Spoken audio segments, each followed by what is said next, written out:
Hello, my name is Solomia. It is my stage name and my real name is Olena Karpenko. I was born and raised in Ukraine, in Kiev. And here you may hear his sounds. Here's my son. He is 7 months old today. He was born in a free, independent, democratic country. But just recently, a couple of days ago, when I breastfed him, I found out about a great tragedy. Russian Federation invaded my country, and now our cities are demolished, bombed, shelled. Lots of people lost their lives, their houses. It is terrible what is happening now. In my family, we have an idea about approximately five generations for clear, and up to 9, just so. But what I know for sure is that none of these generations experienced a peaceful life. Each of these generations lived in a time of war.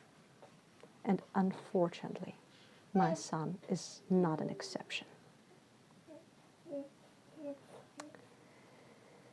Despite the common West hardly makes difference between our countries, Russia and Ukraine, we are different. I know that usually we're defined like post-Soviet country.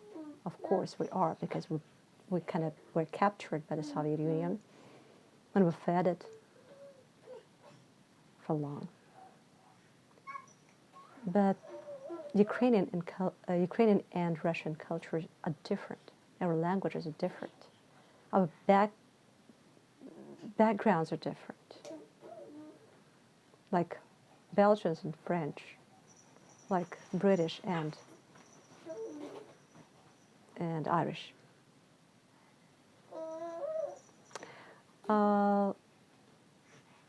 Today, the Russian Federation likes to manipulate with a myth about Russian-speaking population of Ukraine, which kind of is suppressed here.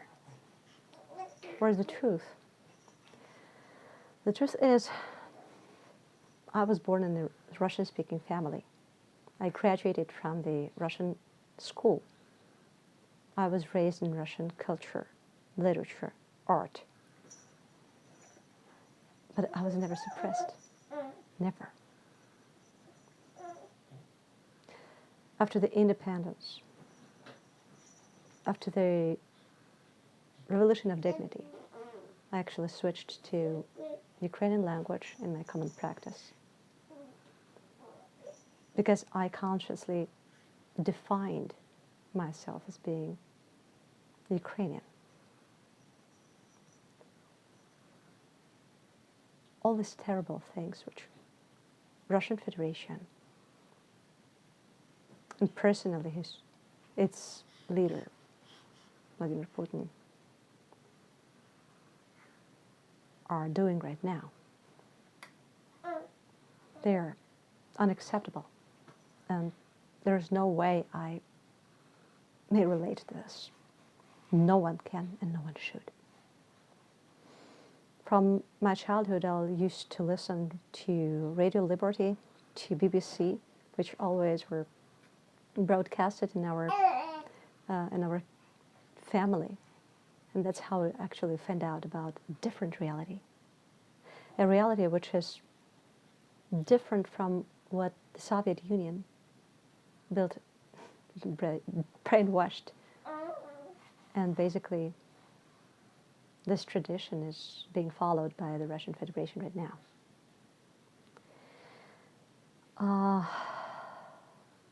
My country, my family, my son, and I, we have a full right to protect ourselves, our beliefs, our freedom, our independence, our chance to live a peaceful life, just like you. But it's nothing wrong to be bombed. just common people.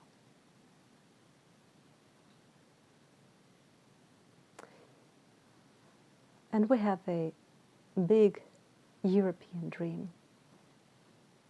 It's a dream of freedom. For centuries, Russia basically held us in slavery. It captured us, used our resources, and in return, killed our people. Our land is something that they need, not thinking people with the freedom in their blood. If words dignity, freedom, independence are not empty for you, it means that you are Ukrainians as well now. And today we, all Ukrainians, fight for the world, for the peace, for ourselves and for our children. We fight for you, and we are taking this front position. But it doesn't mean that you won't face it. If we will fail, we won't. But just consider, understand that Ukraine is a great nation, but we're not big. We're not that powerful to face the second biggest army in the world.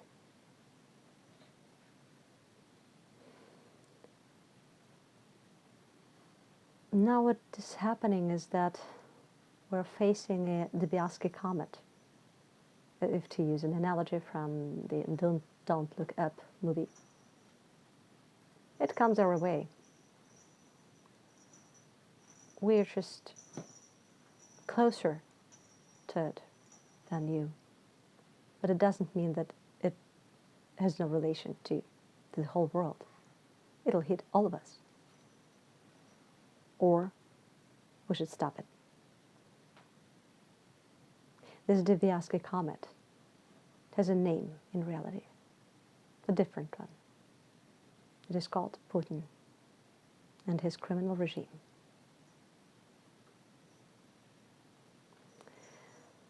In Russia, Vladimir Putin created a sort of alter reality. It's a combination, if to use an analogy again, combination of The Truman Show and Orwell's 1984.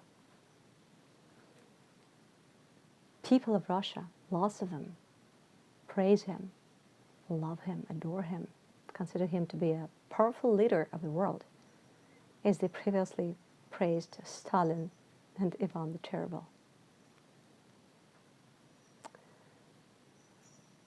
This person, who threatens the whole world now with holding nuclear weapon and Chernobyl under his power, considers the biggest threat, the biggest, problem of the 20th century to be a collapse of the USSR, the biggest tragedy. For him, collapse of the USSR is the biggest tragedy of the 20th century. Not Holocaust, not 2 world wars, but a collapse of the USSR. We don't want to live in USSR again. I was born there. No way back, thank you. I'm done.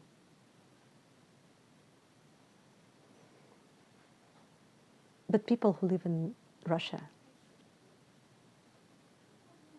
even thinking people, sometimes they don't realize how bad the things are, because their TVs broadcast unbelievable propaganda 24/7.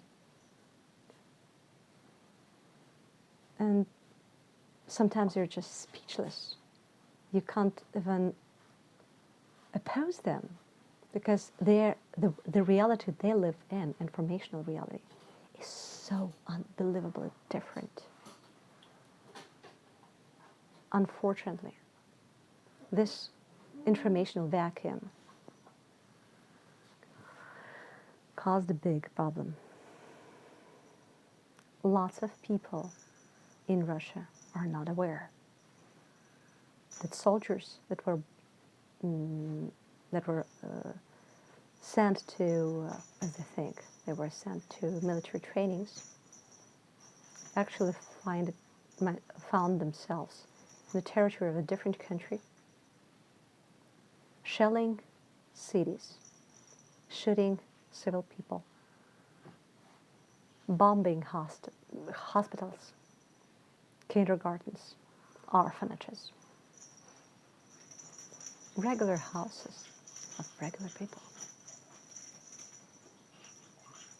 They took a hospital with newborns and women after labor as hostages. It is unbelievable. What is this person? Who is he? If he considers that things like that are even possible in the world, in life, it's against all the universal laws, not to mention that it's just anti-humane. If you know the truth, and you do, if I know the truth, and I do, it means that we all are Ukrainians right now. And we should fight together. Maybe in different ways, but we should. We should defeat this Dibiaski comet before it defeats us, the whole planet. We should not consider how profitable that may be if we would play games with it. No way. You watched that movie, and we don't have a plan B. Planet B. No way. Each of you may help. We're very grateful, extremely grateful for all that amazing support that the world provides us with. When I see this amazing crowds all over the world gathering in the central squares of big cities, I'm speechless. Thank you. When I read news about governments sending financial help and military help and humanitarian aid to us, I can't be grateful more. However, it's not only about our governments. Each of you may participate. Each of you can make a difference. Please contact Ukrainian communities, local communities. Find them on Facebook. They are all over the world. Ukrainians of San Francisco, of London, of Paris, of Milan, of Sydney, of Cape Town. They are everywhere. Contact our embassies and consulates. That's how you may find out about our real needs up to date. It's not about Ukraine, only Ukraine. We all are Ukrainians right now, you and I. Glory to Ukraine. Peace to the world. And God bless us.